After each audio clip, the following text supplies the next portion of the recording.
You know, usually when we talk about microbiology, it feels like it's all about humans versus bacteria or humans versus Right, viruses. a very us versus them kind of thing. Exactly. But today we are stepping into a whole other kingdom, one that's a little more alien. Hmm. I mean, it recycles the world's waste, it puts mushrooms on our pizza, but it also has members that can literally eat through bone. It really is a different beast entirely. Mhm. We're talking about the kingdom Mycota, fungi. And to navigate this fungal jungle, we're diving deep into Chapter 20 of Lippincott Illustrated Reviews, Microbiology, the fourth edition. A fantastic resource. Our mission today is pretty straightforward. Take this dense chapter and, decode it step by step for medical students, college students, anyone who really wants to understand what they're up against. And it is a massive topic. I mean, most people hear fungus and they just think of, what, athlete's foot. Yeah, something annoying. But for a clinician, fungi can represent some of the absolute toughest infections to treat, especially in patients with weakened immune systems. So let's start with that identity crisis. The text makes a big deal about classification right away. Where do fungi even fit? This is maybe the most important concept to get because it changes everything about treatment. Fungi are eukaryotes, Okay, so they're like us. deceptively like us. Bacteria, prokaryotes, they're simple, no nucleus, a very different machinery. Yeah. But a fungal cell, it has a nucleus, it has mitochondria. All the same organelles, In many ways, yeah, it looks a lot like one of our cells. which I'm guessing makes killing them without killing the patient a challenge. A huge challenge. Hmm. I mean, if you design a drug that kills eukaryotic cells, you might just poison the person you're trying to save. It's why we have hundreds of antibiotics, but really just a handful of good antifungal drugs. But the source material does point out a few key differences. They aren't exactly like us. Right. And they're not plants either. No chlorophyll, so they can't use sunlight for food. They're what we call chemoheterotrophs. Which is just a fancy way of saying they have to eat other things. It is. But they do it by secreting enzymes to digest their food outside their bodies, and then they just absorb the nutrients. A stomach on the outside. Great image. It's effective. Yeah. But for a medical student, the real money is in the structural differences. We have to find what they have that we don't. And the text highlights two big ones, the cell wall and the cell membrane. Okay, let's break those down. We don't have cell walls. Bacteria have peptidoglycan. What are fungi wearing? They're wearing armor made of chitin. Chitin, like in an insect's exoskeleton. The very same. It's an incredibly tough polymer. And this is why penicillin does absolutely nothing to a fungal infection. Because it's targeting the wrong material. Exactly. It attacks peptidoglycan. Fungi don't have it. It just bounces off the chitin. Okay, that's target one. What about the membrane? This is where most of our drugs work. Yeah. So our cell membranes use cholesterol for stability. Right. Fungal membranes use a similar but distinct molecule called ergosterol. Ergosterol. Got it. And that distinct part is what we exploit. Most of our antifungal drugs are designed to go after ergosterol. The chapter lists a few classes, and this feels really high yield. Let's group them by how they attack. I like to think of them as the hole punchers and the synthesis blockers. Ha! Okay, I like that. Who are the hole punchers? That would be the polyenes. The big names are amphotericin B and nystatin. They find ergosterol in the membrane, bind to it, and just rip a hole right through it. So the cell's contents just leak out. And it dies. Simple and brutal.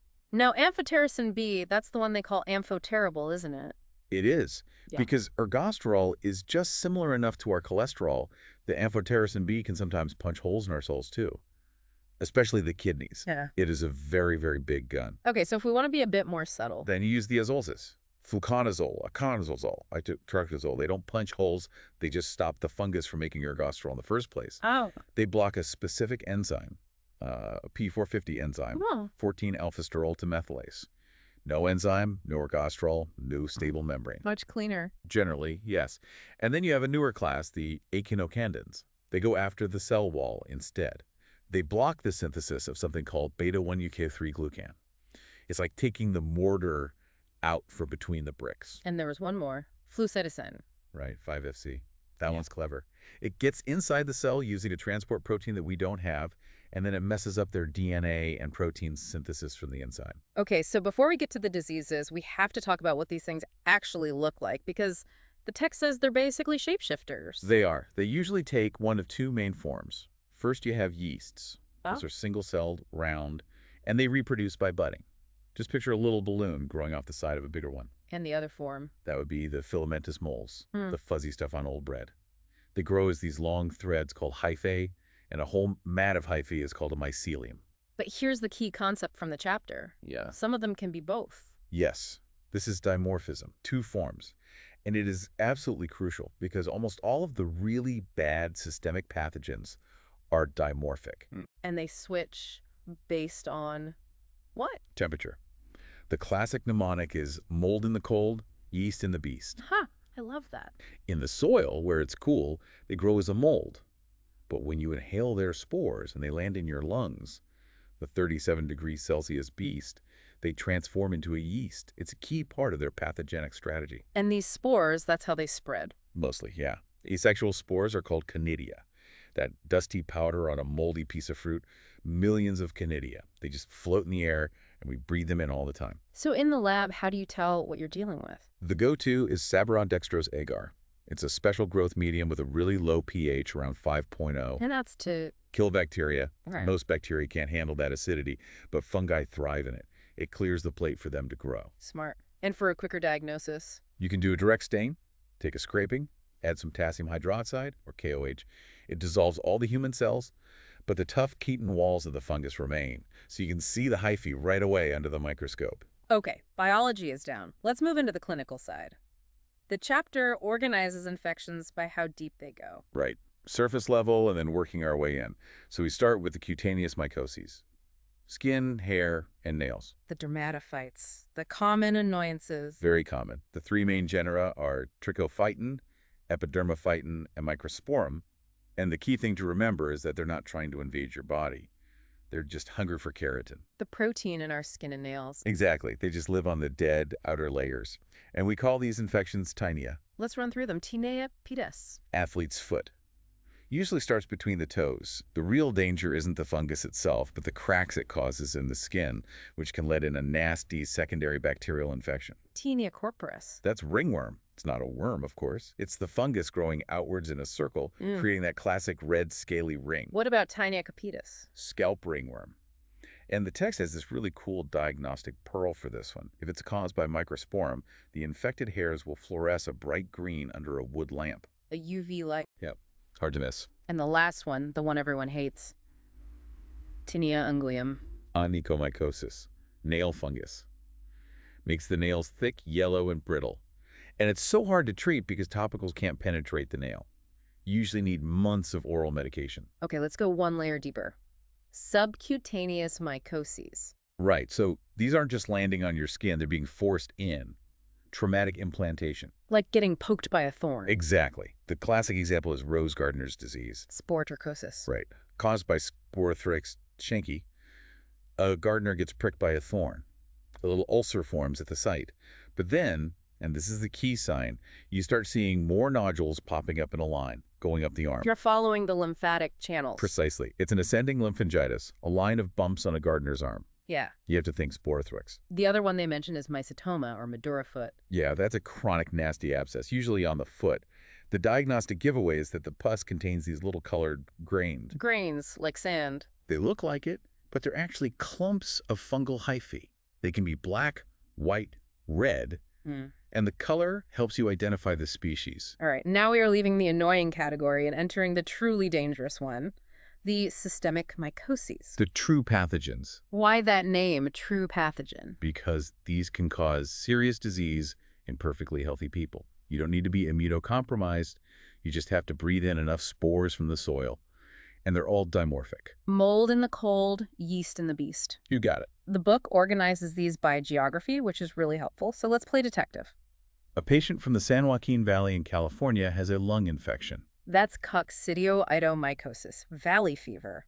The dust in the deserts of the Southwest is full of it. And what's the telltale sign under the microscope? You're not looking for yeast. You're looking for spherules. Yeah. Big, round sacs just packed with little endospores. You see a spherule in the lung, you've got your diagnosis. Okay, next case. A patient when exploring caves in the Ohio River Valley. Caves mean bat droppings. Ohio River Valley means histoplasmosis.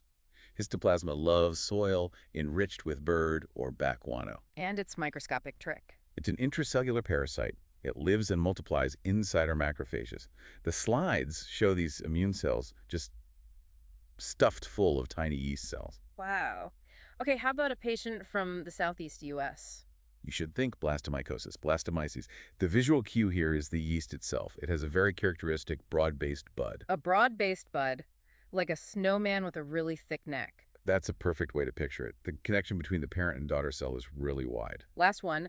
Patient is from Central or South America. Paracoccidioidomycosis. The yeast form looks like a ship's steering wheel. What does that mean? It's one central cell with multiple smaller buds coming off of it all at once. Looks just like a mariner's wheel. Now, the book has a fascinating little fact about this one. It says it mostly affects men. It's one of the weirdest things in mycology. The fungus actually has a receptor for estrogen. And when estrogen binds to it, it prevents the mold from turning into the pathogenic yeast form. Wait, really? So women are protected by their hormones? It seems so. They can inhale the spores, but the estrogen acts like a natural antifungal and stops the infection from taking hold. That's amazing. Okay, final group. The opportunistic mycoses. And this is what we see in the hospital all the time. These fungi are everywhere, on our skin, in the air. They don't bother healthy people. But if your immune system is down... From AIDS, cancer, chemotherapy, they seize the opportunity. And the number one offender is Candida. Candida albicans is part of our normal flora. Yeah. But if you take broad-spectrum antibiotics and kill off all the good bacteria, Candida overgrows. Causing thrush or yeast infections. In a healthy person, yes. But in a neutropenic patient, it can get into the blood and be fatal. The lab test for it is to look for germ tubes. The yeast sprouts this little hyphal extension when you put it in serum. Next up, the pigeon fungus. Cryptococcus neoformans. You find it in pigeon droppings, and it's a huge cause of meningitis in AIDS patients. Its defining feature is a massive polysaccharide capsule. And you find that with a special stain. The India ink stain. The ink is black, but it can't get through the capsule, so you see this beautiful clear halo around each yeast cell. Now, the book makes a big deal about two molds, aspergillus and mycorrhin, and it comes down to geometry. Absolutely critical geometry. Aspergillus is everywhere. In someone with old lung cavities from TB, it can form a big fungus ball called an aspergilloma. Gross. But when it's invasive, you identify it by its branching. The hyphae branch at acute 45-degree angles, V-shaped. Okay, 45 degrees for aspergillus. What about mucor? Eukaryotic is the stuff of nightmares. It loves patients with diabetic ketoacidosis. It grows in the sinuses and can invade directly into the brain. It is rapidly fatal. And its angle. Right angles, 90-degree branching. And the hyphae are non-septate. They don't have cross walls. So 45 degrees in septate is aspergillus. 90 degrees in non-septate is mucor. You have to know that distinction. And the last one is an oddball. Pneumocystis jirovecii. The great pretender. We used to think it was a protozoan.